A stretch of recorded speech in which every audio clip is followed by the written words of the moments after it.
So, good day guys. Another video na naman. So, this time, supplementary problem siya nung previous video na in-upload ko. So, Jacobi Iteration. Doon sa previous video, ang sinolve ko doon ay linear equation. Ngayon naman, ang isasolve ko naman ngayon ay non-linear equation. So, before we start, let me just read the problem itself. Find the solution for the system of nonlinear equations below with a stopping criterion of 0.001. So, before tayo mag-proceed, remember na kailangan nating i-rearrange yung equation the same way as what we did nung tayo ay nasa fixed point method. So, remember the general equation, g sub x minus x is equivalent to 0. So, kailangan nating malaman yung form ng mga equation na ito that will represent the g sub x. So, start tayo dun sa unang equation. Pag na-rearrange ko ito, kung saan ang gusto kong kunin ay yung x, so we have x is equivalent to, pag nilipat natin sa kabila, so we have sine ng x multiplied by y, and then minus y over 2 pi. So, ito na ngayon yung magiging g sub x ng equation na ito. Tawagin natin siyang g sub 1 of x. So, para naman dun sa next iteration or next equation, so we have y is equivalent to, pag nilipat natin sa kabila yan, 2 pi multiplied by x minus, so magkakaroon ng konting manipulation, magiging pi minus 1 over 4, then multiplied by e raised to 2x minus 1, and then minus 1 rin dito. So, ito naman ngayon yung ating magiging g sub 2 of x. Yan, g sub 2 of x. But unlike doon sa chapter 1, na kinukuha pa natin yung first derivative para ma-check natin yung convergence, dito, kapag linear equation or linear matrix ang pinag-uusapan, kukunin natin yung tinatawag na check natin yung tinatawag na diagonally dominant matrix. Kapag diagonally dominant siya, so we can assure na magkakaroon tayo ng convergence. Kapag hindi naman, most likely, wala ring magiging convergence. Pero pagdating sa nonlinear equation, hindi na natin ma-check yung mga parameters na yon. So, ang gagawin natin is magpo-proceed na agad tayo dun sa ating iteration.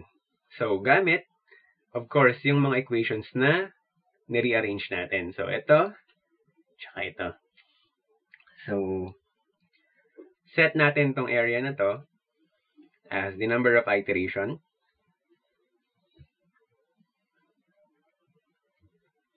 And then, dito ko na lang ilagay si x sub n, dito ko na lang ilagay si y sub n. And then, dahil dito pa lang ako mag-set ng initial guess, hindi ko na lang muna siya i-count as an iteration. And let us say na ang ating initial guess ay 0.6 para sa x sub n, at ang ating initial guess sa y ay 2.5. Okay? So, immediately, kukunin na agad natin kung ano yung refined value ni x gamit yung equation na dinerive nga natin, which is ito. So, our x sub n plus 1 is equivalent to sine x is 0.6 and then y is 2.5. Tapos, sa loob sila ng sine function minus y. So, remember kung babalikan natin yung in-explain ko dati, dahil ang variable natin ay nasa loob ng trigonometric function, as well yung isa pang variable natin ay nasa labas ng trigonometric function or hindi siya napapaloob sa kahit na anong uri ng trigonometric function, ibig sabihin, ang dapat mode ng inyong calculator para sa sine na ito ay region mode. So, malinaw yan Okay, dapat naka-region mode para tama yung makuha. So, y is 2.5 over 2 pi.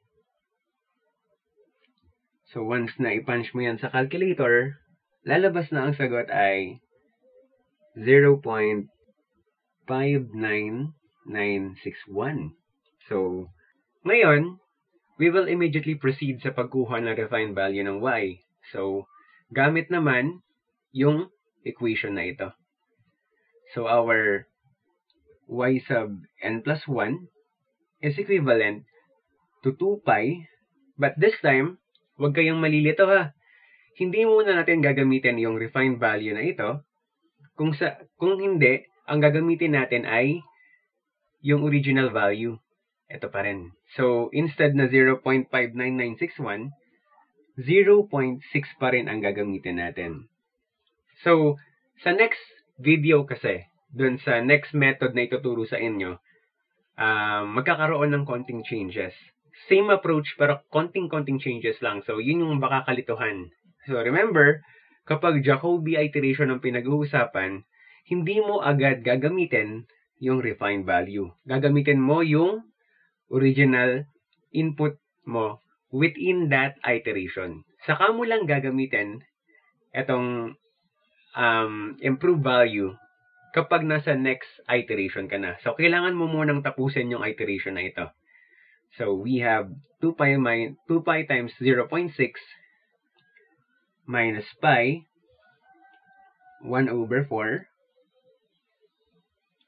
and then e raised to 2 multiplied by 0.6, and then minus 1, tapos minus 1 din dito sa ilalim. And once na i-punch mo yan sa calculator, lalabas na ang sagot ay 3.12970. So, since meron na tayong refined value at meron na rin tayong previous value, we can now determine yung tinatawag na relative error. Pwede na natin siyang i-check. So, this time, dalawang relative error ang i-check natin. So, relative error or epsilon sub n x. So, with respect kay x value, so ano yung refined value? 0.59961 minus the previous value, which is 0.60 all over present value 59961, and then absolute value. So we have 0.00065.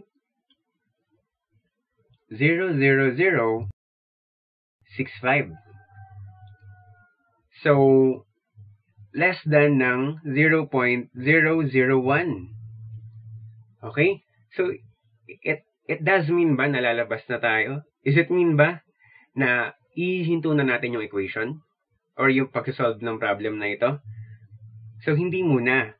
I-check muna natin yung susunod na relative error, yung epsilon sub ny. Kasi baka yun naman, hindi niya pa satisfied yung stopping criterion. So, hindi pa tayo pwedeng huminto. Okay? So, we have epsilon sub ny is equivalent to yung present value ng y, 3.12970 minus yung previous value, which is 2.5 all over 3.12970, and then absolute value.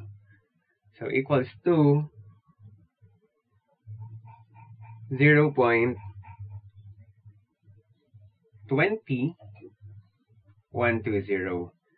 So kita nyo, greater than 0.001 yung kinalabasan niya. So therefore, hindi pa natin ititigil yung solution. Magpa-proceed tayo ngayon sa first iteration. So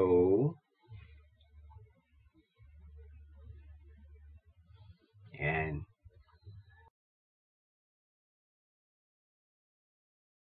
For our first iteration, so ang magiging values na ng x natin ay 0.59961 tsaka isang 3.12970.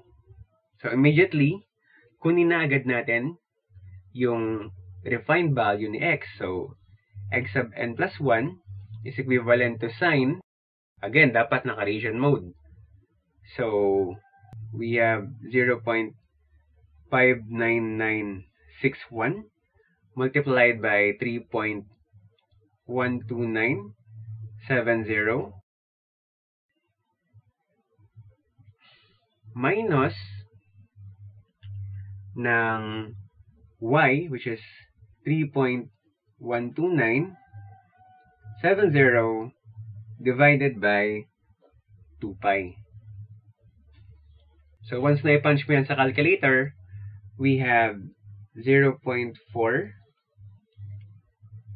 and then 5550.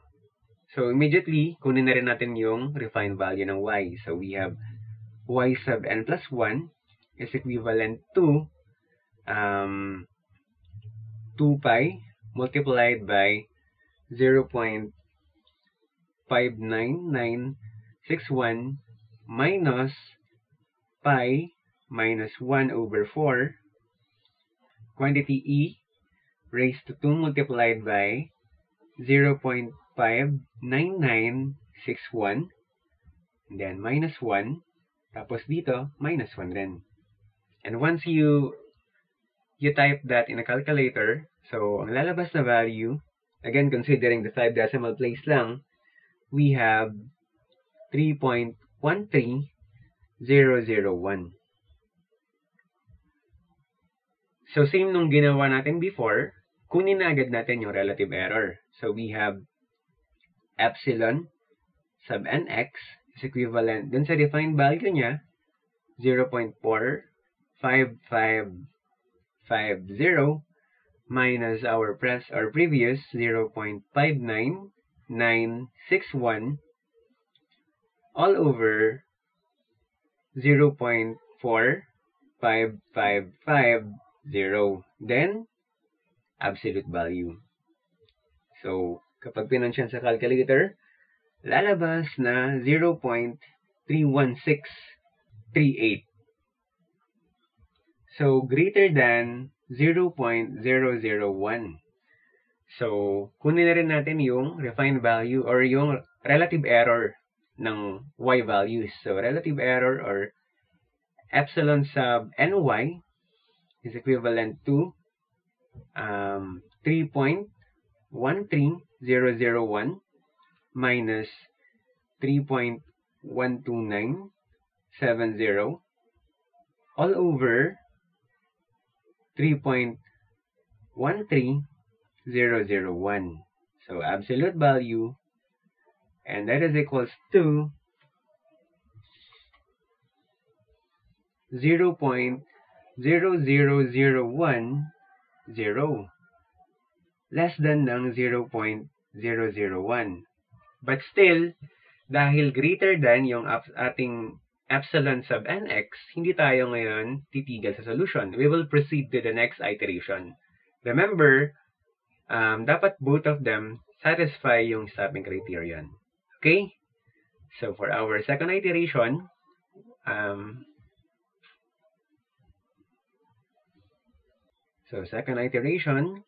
ang ating magiging x is 0.4550. And then para sa y, 3.13001.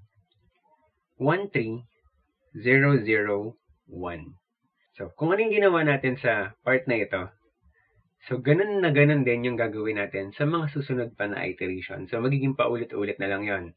Ang lagi lang babantayan ay yung stopping criterion. So yun yung magde-dictate kung hihinto ka na ba sa iteration o hindi pa.